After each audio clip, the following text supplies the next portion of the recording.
Hasnat আব্দুল্লাহকে tag করে হঠাৎ নাসির উদ্দিন পাটোয়ারির আক্ষেপ, হাসনাত কই, লীগ তো দোকান খোলা শুরু করছে। উত্তরে হাসনাত আব্দুল্লাহর কণ্ঠে রীতিমতো যেন হতাশা শোনা গেল। বললেন সবকিছুই সমঝোতা।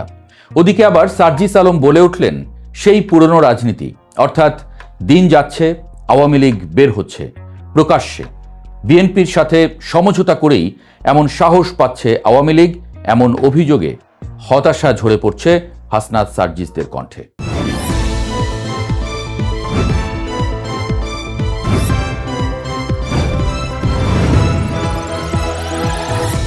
আসলেই কি সমঝোতা হয়ে গেছে আওয়ামী লীগ বিএনপির মধ্যে? দেশের রাজনৈতিক দৃশ্যপটে এখন এই প্রশ্নটি সবচেয়ে বড় হয়ে দেখা দিয়েছে।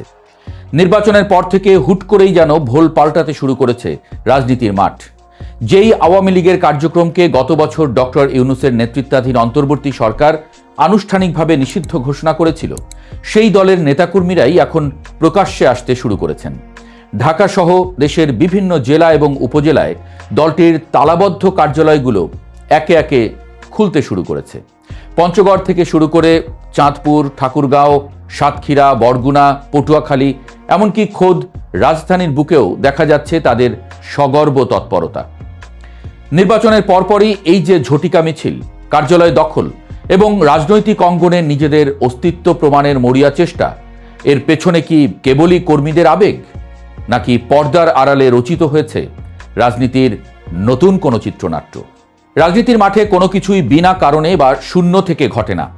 নির্বাচনের আগে থেকেই মাঠে কান পাতলে শোনা যাচ্ছিল যে ভোটের মাঠে নিজেদের অবস্থান পাকাপোক্ত করতে বিএনপি ও জামায়াতের অনেক প্রভাবশালী নেতা স্থানীয় পর্যায়ে আওয়ামী লীগের জনপ্রিয়তা এবং কোণঠাসা নেতাদের সাথে গোপনে যোগাযোগ বাড়িয়েছিল।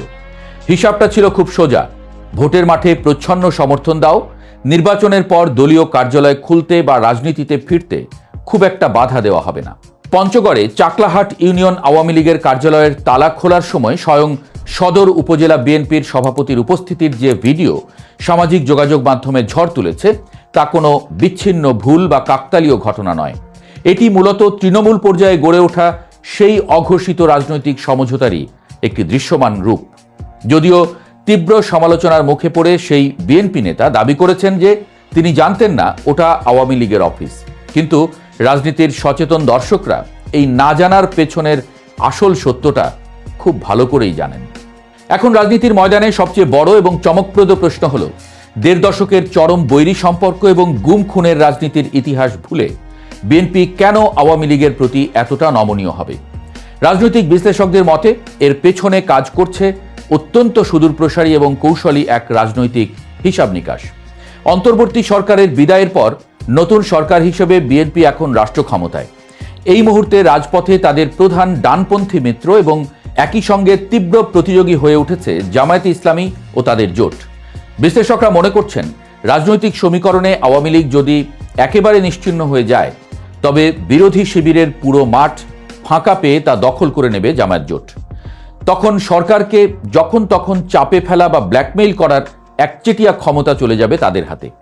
কিন্তু রাজনীতির মাঠে যদি একটি কোণঠাসা অথচ দৃশ্যমান আওয়ামী লীগ টিকে থাকে, তবে জামায়াত চাইলেও সরকারের বিরুদ্ধে খুব একটা ঝামেলা বা একক আধিপত্য বিস্তার করতে পারবে না। ক্ষমতার এই নিখুঁত ভারসাম্য বজায় রাখতে এবং জামায়াতের ক্রমবর্ধমান প্রভাবকে রুখে দিতেই বিএনপি চাইছে আওয়ামী লীগ তাদের পাশে বা মাঠে থাকুক। এই চেক অ্যান্ড ব্যালেন্সের সমীকরণেই মূলত আওয়ামী লীগ এবং বিএনপির মধ্যে এক অলিখিত সমঝোতার শক্তিশালী বাতাবরণ তৈরি হয়েছে। অন্যদিকে অস্তিত্ব রক্ষার লড়াইয়ে থাকা আওয়ামী লীগও বসে নেই। ২০২৪ সালের আগস্টে গণ অভ্যুত্থানের পর থেকে আত্মগোপনে থাকা দলটির নেতাকর্মীরা শুধু একটি সুযোগের অপেক্ষায় ছিলেন। দলটির কেন্দ্রীয় যুগ্ম সাধারণ সম্পাদক আফম বাহাউদ্দিন নাসিমের কথাতেই তাদের বর্তমান রণকৌশলের প্রমাণ মেলে। তিনি অত্যন্ত আত্মবিশ্বাসের সাথে জানিয়েছেন, দলীয় কার্যালয়গুলো যেহেতু রাষ্ট্র আনুষ্ঠানিকভাবে বাজেয়াপ্ত করেনি, তাই সেখানে যেতে কর্মীদের কোনো বাধা নেই। শুধু তাই নয়, দলীয় সূত্রগুলো নিশ্চিত করছে যে ভারতে অবস্থানরত দলীয় প্রধান শেখ হাসিনা বিভিন্ন এনক্রিপ্টেড অ্যাপের মাধ্যমে নিয়মিত তৃণমূল নেতাদের সাথে যোগাযোগ রাখছেন। তারই সরাসরি নির্দেশে সারা দেশে যার যেখানে সম্ভব সেখানে দলীয় কার্যালয়ে যাওয়ার এবং নিজেদের উপস্থিতি জানান দেওয়ার এই মরিয়া চেষ্টা চলছে। নির্বাচনের আগে সামাজিক মাধ্যমে তাদের নো ভোট প্রচারণার পর এখন তারা বুঝতে পেরেছে যে অন্তর্বর্তীকালীন সরকারের সেই কঠোরতা এখন আর নেই। নির্বাচিত নতুন সরকার রাজনৈতিক স্থিতিশীলতার স্বার্থে তাদের উপর আগের মতো খড়গহস্ত হবে না। এই বিশ্বাস থেকেই ঢাকা বিশ্ববিদ্যালয়ের শিক্ষক আকম জামাল উদ্দিনের মতো নেতারা ধানমন্ডি ৩২ নম্বরে যাওয়ার সাহস দেখাচ্ছেন এবং কর্মীরা বঙ্গবন্ধু এভিনিউয়ের দিকে পা বাড়াচ্ছেন। তবে এই সমঝোতা বা কার্যালয় খোলার প্রক্রিয়া যে একেবারে মসৃণ আর বাধাহীন তা কিন্তু নয়। ওপরতলার বা প্রভাবশালী নেতাদের মধ্যে এক ধরনের বোঝাপড়া তৈরি হলেও মাঠের বাস্তবতা অনেক জায়গাতেই বেশ উত্তপ্ত। অনেক এলাকাতেই বিএনপির যে অংশটি এই সমঝোতার বাইরে বা সুবিধাবঞ্চিত রয়ে গেছে তারা আওয়ামী লীগের এই প্রত্যাবর্তনে তীব্র বাধা দিচ্ছে। গত বৃহস্পতিবার ময়মনসিংহের তারাকান্দায় দলটির কার্যালয় খোলার পরপরই বৈষম্য বিরোধী ছাত্র আন্দোলন এবং জাতীয় নাগরিক পার্টির নেতাকর্মীরা যেভাবে বিক্ষোভ করে কার্যালয়ের ভেতরে গাড়ির টায়ারে আগুন জ্বালিয়ে দিয়েছে তা প্রমাণ করে যে সাধারণ ছাত্র জনতা এবং মাঠ পর্যায়ের অনেক কর্মী এখনও এই সমঝোতা মেনে নিতে প্রস্তুত নয়। বঙ্গবন্ধু এভিনিউতে বা ধানমন্ডিতে সভানেত্রীর কার্যালয়ের সামনে যখন আওয়ামী লীগের কর্মীরা জাতীয় পতাকা হাতে স্লোগান দিচ্ছেন তখন একদল মানুষ এর তীব্র প্রতিবাদও জানাচ্ছেন। অর্থাৎ দলটির ফিরে আসার এই চেষ্টার পথে পদে পদে বাধা রয়েছে ঠিকই, তবে সেই বাধা পেরোনোর জন্য প্রশাসনের নীরবতা এবং উপর মহলের যে প্রচ্ছন্ন সম্মতি তারা পাচ্ছে সেটাই তাদের মূল সাহসের জায়গা। সব মিলিয়ে ঢাকা বিশ্ববিদ্যালয়ের শিক্ষক মোহাম্মদ মুজিবুর রহমান এবং রাজনৈতিক বিশ্লেষক জুবাইদা নাসরিনের মতো বিজ্ঞজনেরা মনে করছেন একটি নির্বাচিত সরকার ক্ষমতায় আসার পর রাজনৈতিক স্থিতিশীলতাই তাদের প্রধান লক্ষ্য হয়ে দাঁড়ায়। দেশের অন্যতম বৃহৎ একটি রাজনৈতিক দলকে দীর্ঘকাল নিষিদ্ধ করে রাখা কিংবা তাদের লাখ লাখ কর্মীকে মাঠের বাইরে রেখে টেকসই স্থিতিশীলতা আনা সম্ভব নয়। গত সরকার তাদের নিষিদ্ধ করে নির্বাচনে অংশ নিতে দেয়নি ঠিকই, কিন্তু তার মানে এই নয় যে দলটি আজীবন নিষিদ্ধ থাকবে। বিএনপি খুব ভালো করেই সেই বাস্তবতাটা অনুধাবন করতে পেরেছে। তাই হাসনাত আবদুল্লাহ বা সার্জিস আলমরা যতই হতাশা প্রকাশ করুক না কেন, যতই বলুক, সেই পুরনো রাজনীতি নির্জলা বাস্তবতা হলো রাজনীতি তার নিজস্ব গতিতেই চলে।